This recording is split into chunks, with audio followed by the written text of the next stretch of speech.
सन 1608 गुजरात में सूरत के बंदरगाह पर कैप्टन विलियम हॉकिंस ने अपने शिप हेक्टर का एंकर गिरा के ईस्ट इंडिया कंपनी का भारत में आने का ऐलान किया। लेकिन किस तरीके से एक कंपनी जो भारत में सिल्क और मसालों का ट्रेड करने आई थी और धीरे धीरे भारत का सारा पॉलिटिकल कंट्रोल अपने अधीन करके भारत का नाजायज बाप बन के बैठ गया। From today onwards, India is under the British administration.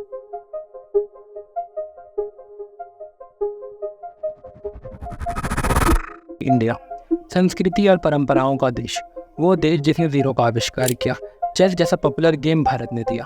सारे डेवलपिंग नेशन से सबसे बड़ा ओहदा भारत का है। लेकिन क्या आपको पता है इतनी सारी सफलताओं के पीछे कितना लहू बहा है? जो आपको टेक्स्ट बुक में पढ़ाया गया है ये आज़ादी इतनी आसान नहीं थी। आज के वीडियो में हम ये जानेंगे कैसे भारत विश्व गुरु बनने की रेस में इतना आगे निकल चुका है।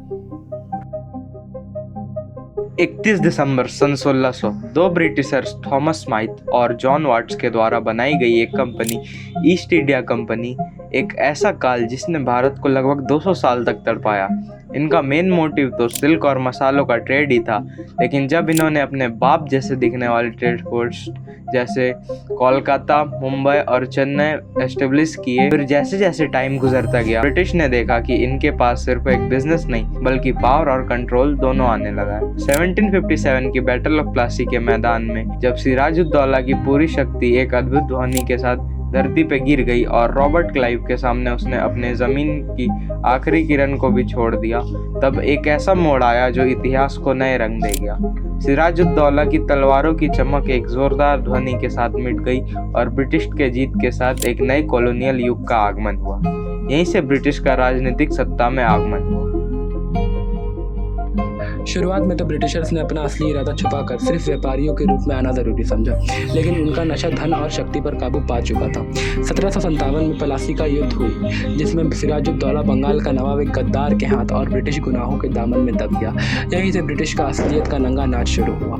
ये सिर्फ एक शुरुआत थी, क्योंकि उन्होंने देश के छोटे छोटे रियासतों में अपने मनहूस कदम रख दिए, लोकल रूलर्स के बीच फितरत और लालच का बीज बोया और फिर उनके एक दूसरे के खिलाफ खड़ा कर दिया। एक एक करके रियासतें उनके शिकंजे में आने लगी। जो झुक गया उसको अपना गुलाम बनाया और जो ना झुका उसके राज्य को खून से रंग दिया।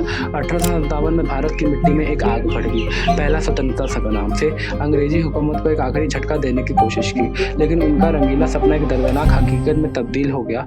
इस बगावत के बाद ब्रिटिश क्राउन ने अपने काले साए से पूरे भारत को ढक लिया और ईस्ट इंडिया कंपनी के बदले डायरेक्ट ब्रिटिश हुकूमत ने इंडिया पर अपना कानून और जुल्म की लहर चला दी। इस इंसिडेंट को कहा गया सिपोय म्यूटिनी। इन सब के बीच में पिस रहा था भारत का वो आम नागरिक जो कि अंगार बन के ब्रिटिश हुकूमत को आग लगाने वाला था।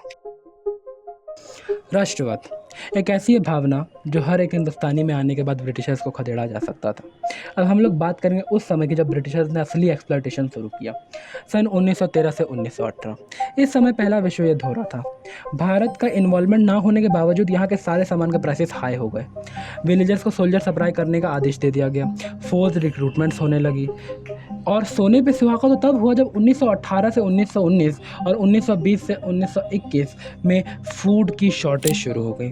एपिडेमिक और फेमाइन जैसी बड़ी महामारियां भारत में प्रवेश करने लगी। सत्याग्रह गांधी जी का 1915 में अफ्रीका से आने के बाद भारत का ये स्थिति देखी नहीं गई, तो उन्होंने हिंसा का रास्ता ना अपनाते हुए सत्याग्रह यानी सत्य के लिए आग्रह अपनाया। तो उन्होंने 1916 में बिहार के चंपारण में ओवर प्लांटेशन के विरुद्ध सत्याग्रह किया। 1917 में गुजरात के खेड़ा में पीजेंट्स को सपोर्ट करते हुए उन्होंने सत्याग्रह किया। 1918 में गुजरात के अहमदाबाद में कॉटन मिल वर्कर्स के सपोर्ट में सत्याग्रह किया। रॉलेट एक्ट गांधी जी के सत्याग्रह से परेशान होने के बाद ब्रिटिशर्स ने एनार्कियल एंड रिवॉल्यूशनरी क्राइम्स एक्ट लागू किया, जिसे लोग रॉलेट एक्ट के नाम से जानते हैं। बेसिकली इस एक्ट में ब्रिटिशर्स ने पुलिस को खुली छूट दी हुई थी कि बिना वारंट के किसी भी देशभक्त को लंबे समय के लिए जेल में के अंदर किया जा सकता है। रॉलेट एक्ट 6 अप्रैल 1919 में लागू हुआ था। अब समय था भारत को सबसे बड़ा धक्का लगने का, जलियांवाला बाग हत्याकांड। 13 अप्रैल बैसाख का समय था। लोग प्रसिद्ध अमृतसर के जलियांवाला बाग में एकत्रित हुए थे। इनमें से कुछ रिवॉल्यूशनरी भी थे। किसी को भनक भी नहीं थी कि मार्शियल रूल लागू हो चुका है। जनरल डायर अपने सोल्जर के साथ जलियांवाला बाग में, सारी दरवाजे बंद कर दिए गए। बाहर निकलने का एक जरिया ना बचा। डायर ने सोल्जर्स को बंदूक तानने का आदेश दिया। सब लोग डरे हुए थे। तभी एक आदेश और सैकड़ों गोलियां बंदूक से निकलती हज़ारों लोगों के सीने को चीर के आगे बढ़ी।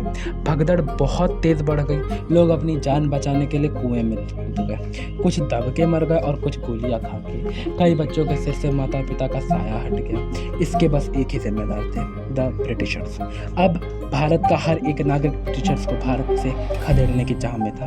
अब समय आता है नॉन कॉपरेशन मूवमेंट का। गांधी जी ने अपने सहयोग के लिए अली ब्रदर्स से मदद मांगी। उस समय मुस्लिमों का भी वही हाल था जो हिंदुओं का था। मूवमेंट बहुत अच्छा जा रहा था जब तक चौरी चौरा कांड नहीं हुआ।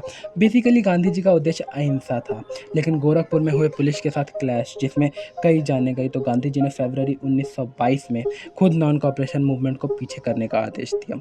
1 जनवरी 1923 में CR दास और मोतीलाल नेहरू के द्वारा बनाई गई स्वराज पार्टी इस स्वतंत्रता में सहयोग देने के लिए खड़ी थी। 1927 में आए साइमन कमीशन बेसिकली एक ऐसी कमीशन थी जो ब्रिटिशर्स ने भारत के डेवलपमेंट के लिए भेजी थी, लेकिन इस कमीशन में कोई भी भारतीय नहीं था, जो कि भारतीयों के लिए बहुत निराशाजनक था। इसीलिए बहुत बड़े लीडर्स के द्वारा साइमन को बैक के नारे लगे।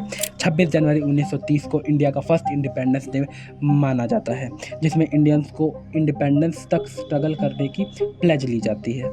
अंग्रेज़ी हुकूमत को थोड़ा हिलाने के लिए आता है डांडी मार्च और सॉल्ट मार्च। 12 मार्च 1930 को गांधी जी अपने साबरमती आश्रम को छोड़ 240 मील और 24 दिन तक चल के 6 अप्रैल 1930 तक डांडी पहुंचे और समुद्र का पानी उबालकर सॉल्ट टैक्स को वायलेट किए। ब्रिटिशर्स इतनी जल्दी हार मानने वाले नहीं थे, लेकिन उनके सारे पैतरे फेल होने के बाद उन्होंने गांधी जी के सामने 11 कंडीशंस रखी, जिनको अगर गांधी जी मान लेते हैं तो भारत पूर्ण रूप से आज़ाद हो जाता है। जिनमें से एक था हिंदुस्तान पाकिस्तान का विभाजन। मजबूरन ये गांधी जी को मानना पड़ा और 15 अगस्त सुबह सुबह भारत पूर्ण स्वरूप से आज़ाद हो जाता है। And now the time comes when we shall redeem our pledge.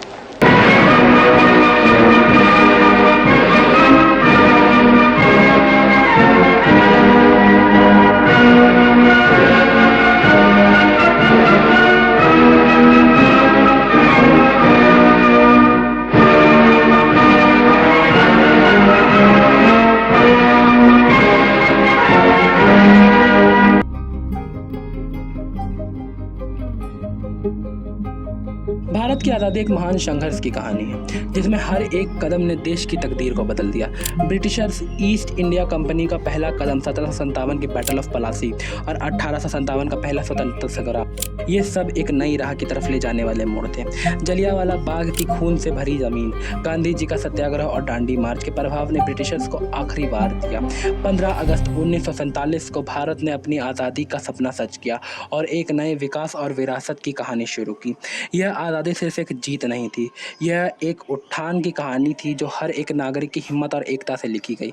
आज भी इस कहानी को याद करके हम अपनी ताकत और अपने देश पर गर्व महसूस करते हैं। इस कहानी से हम समझते हैं कि एकत्रित संघर्ष से हर सपना सच हो सकता है। तो आज की वीडियो में बस इतना ही। नेक्स्ट वीडियो जल्दी आएगी और जितना स्ट्रगल इंडिया के इंडिपेंडेंस में हुई है, उतनी ही स्ट्रगल इस वीडियो के बनाने में भी लगी है।